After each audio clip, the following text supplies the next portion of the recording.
नमस्कार दोस्तों, स्वागत है आपका हमारे चैनल ज्ञान लो में। आज हम सॉल्व करेंगे क्वेश्चन नंबर सेकंड और थर्ड। तो चलिए इसको सॉल्व कर लेते हैं। पहले लेते हैं क्वेश्चन नंबर जो सेकंड है। क्वेश्चन नंबर सेकंड में हमें दिया गया है AD is an altitude of N isosceles triangle ABC।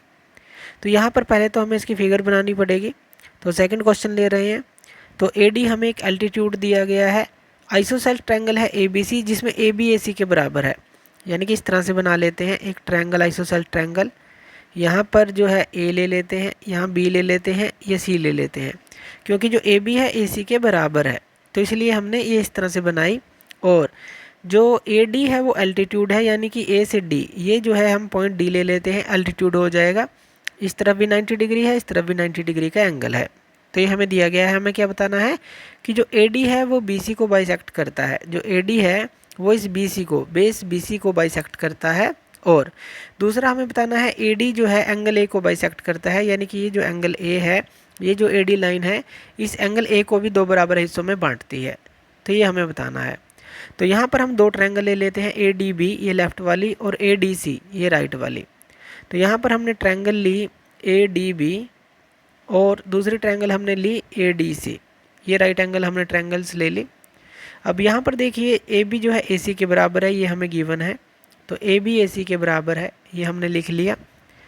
AD जो है इन दोनों के अंदर कॉमन है, AD इक्वल टू AD, क्योंकि यहाँ पर भी AD है और यहाँ पर भी AD है। A साइड जो है कॉमन है, तो ये कॉमन आ गई। और यहाँ पर जो ये एंगल है ये भी 90 डिग्री है और ये भी 90 डिग्री है, यानी कि जो एंगल ADB है वो एंगल ADC के बराबर है। क्यों? क्योंकि ये 90 डिग्री के एंगल हैं दोनों। अब यहाँ पर देखिए, अगर हम कन्ग्रुएंस का क्राइटेरिया देखें तो एक तो 90 डिग्री का एंगल मिला R, एक हाइपोटेन्यूस मिला हमें बराबर, यानी कि AB और AC इन दोनों ट्रायंगल में, और एक साइड यानी कि RHS जो है क्राइटेरिया कि एंगल कह लीजिए, साइड साइड कह लीजिए, या RHS क्राइटेरिया कह लीजिए। इसके अकॉर्डिंग अगर हम देखें तो ये दोनों ट्रायंगल जो है कन्ग्रुएंट हो जाती हैं। तो ये क्या हो जाते हैं हमारे पास? कन्ग्रुएंट हो जाती हैं, कन्ग्रुएंट। तो ये हमने प्रूव कर दिया कि ये कन्ग्रुएंट है। अगर ये कन्ग्रुएंट है तो यानी कि जो ये BD है ये DC के बराबर होगा। ये भी क्लियर है क्योंकि ये जो ADB ट्रायंगल है ADC के बराबर है, तो कन्ग्रुएंट है। तो BD जो है DC के बराबर होगा क्योंकि इनके सारे पार्ट बराबर होंगे। BD जो है DC के बराबर होगा। और इसके अलावा जो ये एंगल है, ये जो एंगल है और ये जो एंगल है, ये भी बराबर होना चाहिए। यानी कि जो एंगल BAD कह लीजिए, ये एंगल जो है DAC के बराबर होना चाहिए, यानी कि हाफ ये इसके बराबर होना चाहिए। अगर ये बराबर हैं तो AD जो ये है, इसका मतलब इनको बराबर बराबर भागों में बांट रहा है, एंगल A को भी बांट रहा है। और यहाँ पर BD DC है तो AD इसको बाइसेक्ट कर रहा है, यानी कि BC को आधा कर रहा है। तो यहाँ पर दोनों ही चीज़ें प्रूव हो जाती हैं इनसे, क्योंकि जो कोरस्पोंडिंग पार्ट है कन्ग्रुएंट ट्रायंगल के वो तो इक्वल होते हैं। तो इसलिए AD जो है बाइसेक्ट करता है BC को, ये भी प्रूव हो जाता है। और ये जो AD है एंगल A को भी बाइसेक्ट करता है दो बराबर हिस्सों में, ये भी यहाँ पर प्रूव हो जाता है। तो ये सेकंड क्वेश्चन है। चलिए थर्ड क्वेश्चन ले लेते हैं।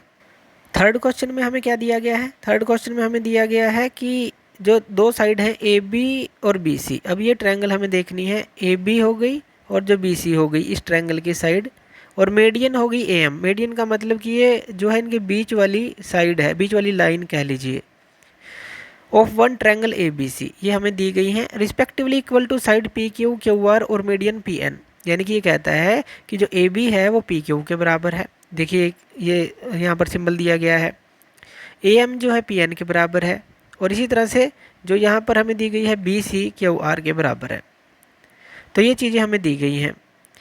तो PQ QR यानी कि जो AB थी वो हमारी AB जो है PQ के बराबर है, BC QR के बराबर है, AM PN के बराबर है। ये चीज़ें दी गई हैं।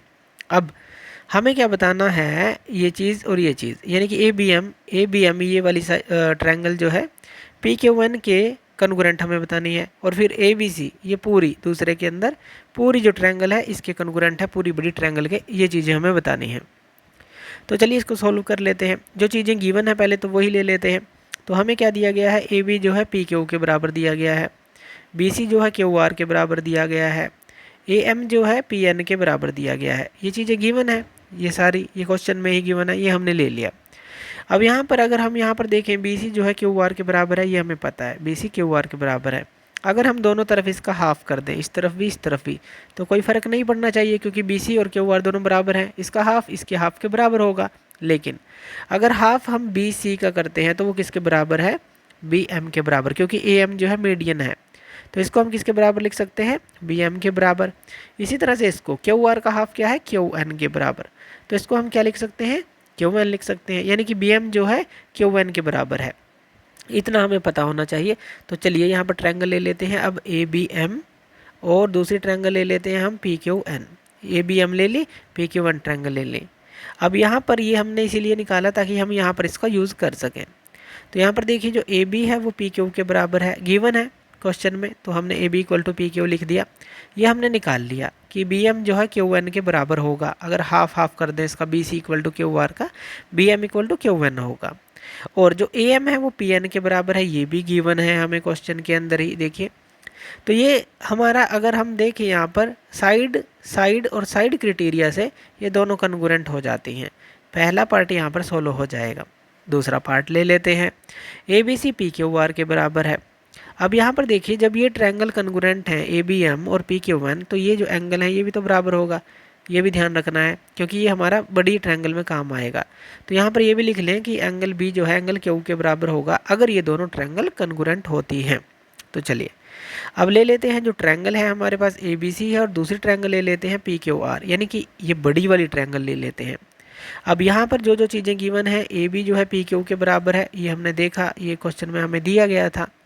और यहाँ पर एंगल B जो है हमने एंगल Q के बराबर निकाला। अगर ये दोनों कन्ग्रुएंट ट्रायंगल हैं ये वाले, तो एंगल B जो है एंगल Q के बराबर है, ये हमने निकाला। BC इक्वल टू QR दिया गया है, ये हमें क्वेश्चन में ही दिया गया है। तो यहाँ से अगर हम देखें जो साइड एंगल साइड क्राइटेरिया से, ये साइड, ये एंगल और साइड क्राइटेरिया से, ये भी हमारे ट्रायंगल कन्ग्रुएंट हो जाती हैं। तो इस तरह से थर्ड क्वेश्चन को हम सोल्व करेंगे। तो थैंक यू वीडियो देखने के लिए, और इसी तरह की वीडियोज़ के लिए आप हमारे चैनल ज्ञान लो पे हमें सब्सक्राइब कर सकते हैं। धन्यवाद।